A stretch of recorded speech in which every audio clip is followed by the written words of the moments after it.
अगर कोई high IQ वाला क्राइम होता है तो यह बैंक डकैती निश्चित रूप से उसका बेहतरीन उदाहरण है। लुटेरे ने एक पैसा भी नहीं लिया, किसी बंधक को नहीं मारा और पुलिस की घेराबंदी के बावजूद सामने के दरवाजे से आसानी से भाग निकला। उन्होंने बस एक चाल से अच्छी तरह से ट्रेंड पुलिस को पीछे छोड़ दिया और मौके पर मौजूद सभी बंधकों को अपनी मर्जी से अपना साथी बना लिया। हालांकि चूहे बिल्ली के इस अजीब खेल के पीछे एक चौंकाने वाला राज छिपा है। न्यूयॉर्क की वॉल स्ट्रीट की है, जहां एक ट्रस्ट बैंक की लॉबी में कर्मचारी ग्राहकों के काम में लगे हैं। सब कुछ ठीक ठाक लग रहा है, तभी रिपेयर का लोगो लगी एक ग्रे वैन चुपचाप बैंक के दरवाजे पर रुकती है। एक आदमी तेजी से कार से बाहर निकलता है। उसके हाथ में दो खास उपकरण हैं जो लाइट जैसे दिखते हैं और धीरे धीरे बैंक की लॉबी में जाता है। उसकी इस अजीब हरकत पर किसी का ध्यान नहीं जाता। अचानक वह हेडलाइट को ऊपर लगे कैमरे की तरफ घुमा देता है। पलक झपकते ही पीछे लगी मॉनिटर स्क्रीन एकदम काली हो जाती है। इसी समय उसके 3 साथी भी ऑयल पेंट वर्कर के भेष में तेजी से कुछ सूटकेस बैंक के अंदर लाते हैं और जल्दी से अंदर से दरवाजा बंद कर देते हैं। जब तक दरवाजा पूरी तरह बंद नहीं हो जाता, बैंक की सिक्योरिटी को कुछ गड़बड़ होने का एहसास भी नहीं होता। जोरदार दहाड़ के साथ वर्कर का भेष धरे लुटेरे तुरंत अपना असली रूप दिखा देते हैं। उनके काम का बंटवारा बहुत साफ था। कुछ लोग तेजी से भीड़ में स्मोक बम लगा देते हैं, कुछ लोग बंदूकें तानकर गोलियां चलाने लगते हैं। एक पल में पूरी लॉबी धुएं से भर जाती है। लोगों की चीख पुकार और घबराहट के बीच वहां अचानक अफरा तफरी मच जाती है। जब अफरा तफरी चरम पर पहुंच गई तो लुटेरों का सरदार लुओस फिर बोला। दरवाजे से घना धुआं बाहर फैलने लगा। वहां से गुजर रहे एक पुलिस अफसर ने अंदर झांका। उसकी आंखों में सतर्कता साफ दिख रही थी, लेकिन अगले ही पल अचानक एक दरवाजा खुला और एक हाथ पिस्तौल लिए हुए वे बाहर निकले। लुटेरे बिना किसी भाव के बैंक में वापस लौट आए। उन्होंने फिर से दरवाजा बंद कर दिया। पुलिस अफसर हैरान और सहम गया था। उसने तुरंत वॉकी टॉकी से मदद मांगी। सूचना मिलने पर पुलिस घटनास्थल पर पहुंची। स्पेशल पुलिस और स्नाइपर ने बैंक के सभी निकास द्वारों को घेर लिया। इतनी बड़ी घटना को देखकर वहां भीड़ जमा हो गई। इस मामले के इंचार्ज और बातचीत करने वाले अधिकारी नेगोशिएटर फुलेज, जिन्होंने सैकड़ों लड़ाइयाँ देखी थी, भी तुरंत घटनास्थल पर पहुँच गए। लेकिन उन्हें यह नहीं पता था कि यह सब लुटेरों की योजना का ही हिस्सा था। उसने सभी बंधकों को 2 समूहों में बांटने का आदेश दिया। एक समूह में बैंक के कर्मचारी थे, दूसरे समूह में वे ग्राहक थे जो अपने काम से आए थे। फिर उसने सभी को अपने फोन और चाबियां सौंपने का आदेश दिया। जान के डर से किसी की भी बात न मानने की हिम्मत नहीं हुई। सबने आज्ञा का पालन किया, लेकिन जब बैंक मैनेजर पीटर की बारी आई तो उसने सिर्फ चाबियां दी और बहाना बनाया कि वह अपना फोन घर पर भूल आया है। इतना घटिया बहाना लुओस जैसे सोच समझकर और बारीकी से काम करने वाले व्यक्ति को कैसे धोखा दे सकता था। उसने सबके सामने बैंक कर्मचारी का कम्युनिकेशन सिस्टम निकाला, पीटर का नाम ढूंढा और बटन दबा दिया। शांत लॉबी में फोन की तेज आवाज गूंज उठी। आवाज मैनेजर के पीछे वाले ऑफर से आ रही थी। उसका झूठ बेरहमी से पकड़ा गया। मैनेजर का दिल बैठ गया। मुझसे गलती हो गई, माफ कर दीजिए प्लीज। इसकी चिंता मत करो। उसे बेरहमी से खींचकर एक अंधेरे छोटे से काले कमरे में ले जाया गया। जोरदार चीख दरवाजे को चीरती हुई बाहर तक आई, जिससे बाहर मौजूद बंधकों के रोंगटे खड़े हो गए। तुरंत ही किसी ने आगे बढ़कर छिपी हुई चाबियां सौंप दी। एक बच्चा भी डर गया और उसने अपना गेम कंसोल दे दिया। यहाँ मौजूद सभी मर्द और औरतें, चलो हटो, मुझे तुम सबके कपड़े उतरवाने हैं, बस अंडरवियर रहने देना अभी। औरतें बुरी तरह डर गईं, यह सोचकर कि वे लुटेरों के बुरे चंगुल में फंसने वाली हैं। एक बूढ़ी औरत यह अपमान बर्दाश्त नहीं कर सकी और उसने सहयोग करने के बजाय मरना बेहतर समझा। जल्दी से पहले से तैयार टूल बॉक्स बाहर निकाला। उसमें कोई अपराध का औजार नहीं था, बल्कि एक जैसे ऑयल पेंट वाले काम के कपड़े और मास्क के दर्जन भर सेट थे। लुटेरों के सख्त आदेश पर सभी को चुपचाप उन्हें पहनना पड़ा। इतने आसान तरीके से वहाँ मौजूद हर कोई लुटेरा बन गया। बाहर से पुलिस यह नहीं पहचान पा रही थी कि कौन बंधक है और कौन अपराधी। अंदर की स्थिति पर पूरी तरह काबू पाने के बाद लुटेरे आखिरकार कार्रवाई करने वाले थे। रसेल अपने आदमियों को अंडरग्राउंड वॉल्ट तिजोरी में ले गया। जमीन पर पहाड़ों की तरह जमा दौलत को देखकर उसने अपनी पलकें तक नहीं झपकाई, बल्कि मुड़कर चुपचाप चला गया। इस अजीब ऑपरेशन ने उसके कुछ आदमियों को उलझन में डाल दिया। कोई भी उसके असली मकसद का अंदाजा नहीं लगा सका और जोर लगाकर एक खाली जगह बनाई और फिर लोहे की छड़ों को जोर से लपेटा और पागलों की तरह जमीन पर दे मारा। उसी समय वॉल स्ट्रीट ट्रस्ट बैंक के चेयरमैन आर्थर कीस उनकी जिंदगी का एक चौंकाने वाला राज इस ब्रांच में छिपा था। अगर वह राज खुल जाता तो उनकी जिंदगी पूरी तरह बर्बाद हो जाती। उन्होंने तुरंत एक एनक्रिप्टेड फोन मिलाया और मैडलिन नाम की एक महिला से संपर्क किया। यह महिला एक ताकतवर टैक्स कलेक्टर भी थी जो काले और सफेद, कानूनी और गैर कानूनी दोनों तरह के कामों में शामिल थी। न तो पुलिस और न ही लुटेरे उसे देख सकते थे, लेकिन स्क्रीन पर कुछ भी दिखाई देने से पहले ही सारी निगरानी में रुकावट आ गई और स्क्रीन काली हो गई। जब पुलिस बेबस महसूस कर रही थी, तभी लुटेरों ने अचानक स्थिति बदली और एक बंधक को बाहर भेजा। उसकी छाती पर लोहे का एक भारी बक्सा बंधा हुआ था, लेकिन बॉक्स में कोई बम नहीं था, बस लुटेरों का एक खत था। खत में लिखी बात सीधी और साफ थी। शाम 9 बजे तक पुलिस को उन्हें तेल से भरा एक पैसेंजर प्लेन और बंधकों को ले जाने के लिए 2 बड़ी बसें देनी होंगी, वरना हर घंटे एक बंधक को गोली मार दी जाएगी। अगर पुलिस ने हमला करने की हिम्मत की तो वे तुरंत बैंक में बम फोड़ देंगे। थोड़ी देर बाद बैंक का दरवाजा फिर से खुला। लुटेरा एक नकाबपोश आदमी के साथ बाहर आया। उसके हाथ में हाथ से लिखा एक और खत था। उसमें लिखा था 50 बंधकों को खाना चाहिए। फ्रेजर की आंखें चमक उठीं और एक प्लान दिमाग में आया। उसने तुरंत अपने लोगों से कहा कि वे हर डिलीवरी के पिज्जा और उसके नीचे माइक्रोवेव ड्रॉपर चुपके से सुनने वाला डिवाइस छिपा दें, ताकि इस मौके का फायदा उठाकर लुटेरों के प्लान पर नजर रखी जा सके। खाना लेने के बाद उसने सीधे दरवाजा बंद कर दिया, जिससे फ्रेजर की हालत ऐसी हो गई जैसे रुई पर मुक्का मारना। वह कोई जोर नहीं लगा पाया। कंडक्टर के पास वापस आते हैं। सब लोग घबराहट में ईव्सड्रॉपर की आवाज सुन रहे थे, लेकिन अंदर हो रही बातचीत अस्पष्ट और समझ से बाहर थी। फ्रेजर परेशान था, इसलिए उसने अपने आसपास के लोगों को ईव्सड्रॉपर से आवाज सुनाई, इस उम्मीद में कि कोई ऐसा मिल जाए जो यह भाषा समझता हो। हैरानी की बात है कि एक कंस्ट्रक्शन वर्कर आगे आया और बोला कि वह पहचानता है कि यह अल्बानियाई भाषा है। उसकी एक्स वाइफ अल्बानियाई थी, लेकिन उसे इसका सही मतलब समझ नहीं आ रहा था।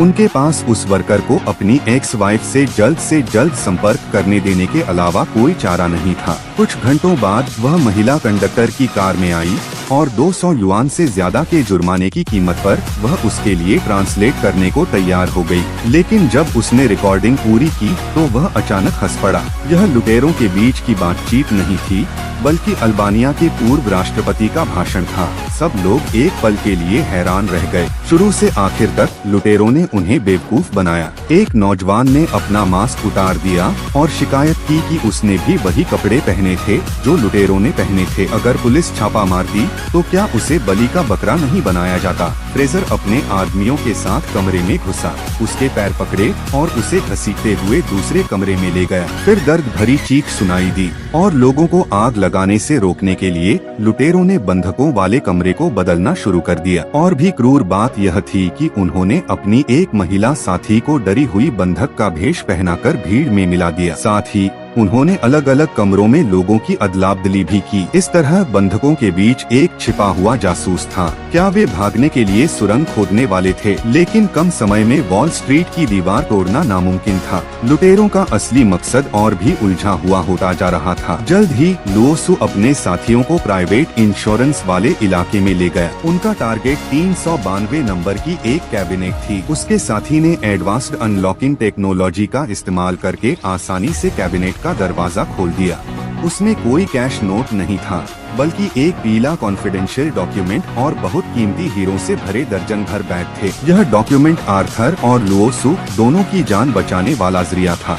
इस समय मेयर के साथ मैडलिन क्राइम सीन पर पहुंची। फ्रेजर इंचार्ज के तौर पर गाड़ी में बैठा था। मेयर ने कहा कि वह चाहते हैं कि मैडलिन इस ऑपरेशन में हिस्सा ले। जब फ्रेजर ने यह सुना तो उसे लगा कि यह मजाक है, जरूर इसमें कुछ गड़बड़ थी। लेकिन मैडलिन ने उसे बहुत जोर देकर अपनी बात कही। उसने कहा कि अगर फ्रेजर ठीक से सहयोग करे तो न सिर्फ वह केस में उसकी मदद कर सकता है। हालांकि फ्रेजर ने बहुत विरोध किया, लेकिन उसे मेयर का समर्थन हासिल था, इसलिए उसे समझौता करना पड़ा। मैडलिन ने लुटेरों के लीडर से आमने सामने बात करने की इच्छा जताई। हैरानी की बात है कि लुओसु इसके लिए मान गया। उसने कहा अगर लुओसु सहयोग करता है तो वह अपने संबंधों का इस्तेमाल करके उसे ज्यादा से ज्यादा 3-4 साल की जेल करवा सकता है। रिहा होने के बाद बैंक चेयरमैन हर व्यक्ति को $2 मिलियन की रिश्वत भी देगा। लुओसु ने उसे धीरे धीरे अतीत की एक कहानी सुनाई। दूसरे विश्व युद्ध के दौरान बैंक चेयरमैन यासर ने नाजी जर्मनी के साथ मिलकर अपने ही देशवासियों को बेचकर राष्ट्रीय आपदा के समय भारी पैसा कमाया था। युद्ध के बाद उसने उस पैसे को लॉन्डर किया और यह ट्रस्ट बैंक बनाया। आखिरकार लुओसु का असली मकसद सामने आया। वह लूटपाट नहीं कर रहा था, बल्कि बदला ले रहा था। यासर के काले अतीत को उजागर करने के लिए वह उन पीड़ितों में से एक का वंशज था जिनकी संपत्ति लूट ली गई थी और जिनके अपनों को मार दिया गया था। वह यहाँ न्याय मांगने आया था। यह सुनकर मैडलिन को एहसास हुआ कि बातचीत में उसकी पकड़ पूरी तरह खत्म हो चुकी है और उसे अपनी बात से पीछे हटना ही होगा। बाहर आने के बाद फ्रेजर ने बातचीत की और पूछी, लेकिन मैडलिन ने कुछ भी बताने से इनकार कर दिया। उसने बस इतना कहा कि लुटेरे बंधकों को नुकसान नहीं पहुंचाएंगे। इस अजीब हरकत ने फ्रेजर को, जिसे काफी अनुभव था, और भी यकीन दिला दिया कि लुटेरों का मकसद कैश लूटना नहीं था। वे जानबूझकर समय टाल रहे थे, इसलिए उसने तुरंत लुओसु का फोन उठाया और शांति से झूठ बोला कि प्लेन और कार तैयार हैं, लेकिन उसे बंधकों की सुरक्षा की पुष्टि करने के लिए खुद बैंक जाना होगा। अभी अभी मैडलिन के साथ हुई बहस के बाद लुओसु पुलिस का झूठ साफ समझ गया था, लेकिन उसने बिना किसी हिचकिचाहट के हामी भर दी।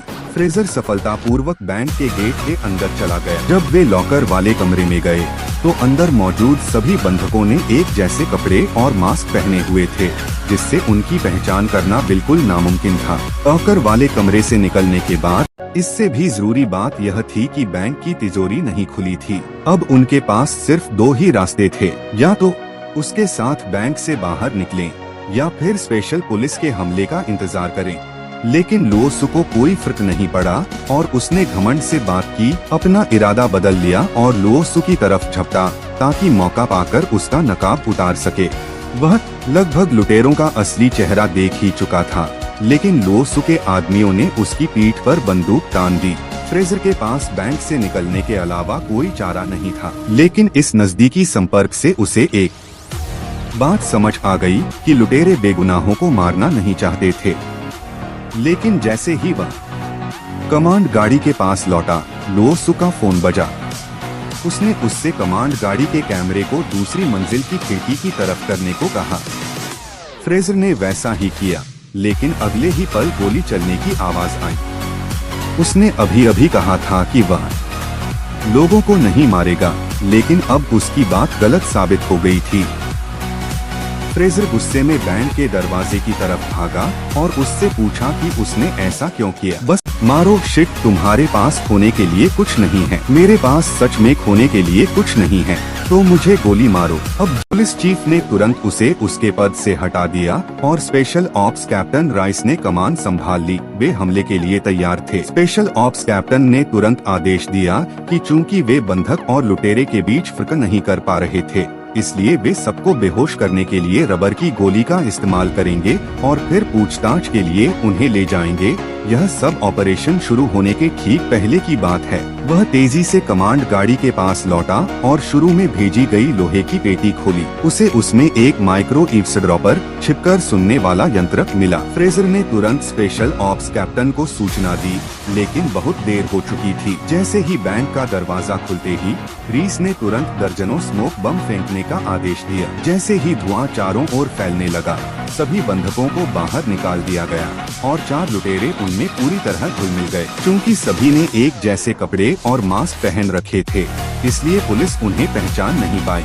वे केवल रबर की गोलियों से ही हमला कर सके। पूरा माहौल अस्त व्यस्त था।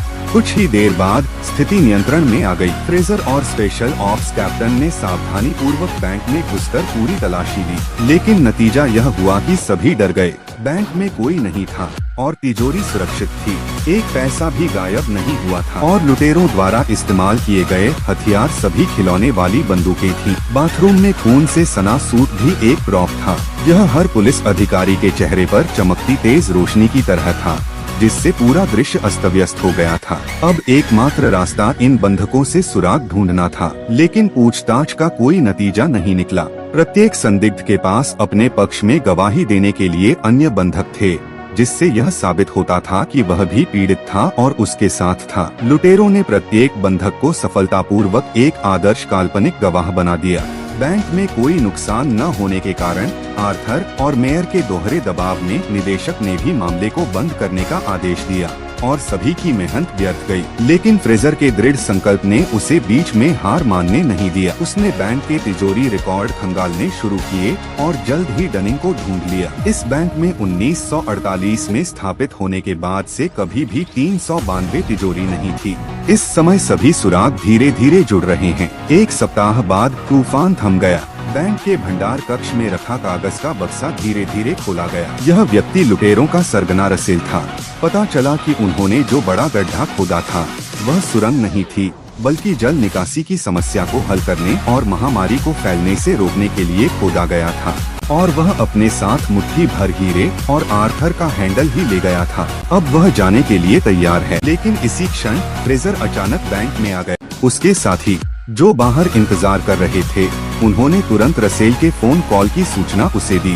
फ्रेजर के बैंक में प्रवेश करने की खबर सुनकर सभी को लगा कि रसेल की योजना का पर्दाफाश हो जाएगा। गलियारे में बैंक में फिर से आमने सामने की लड़ाई शुरू हो गई।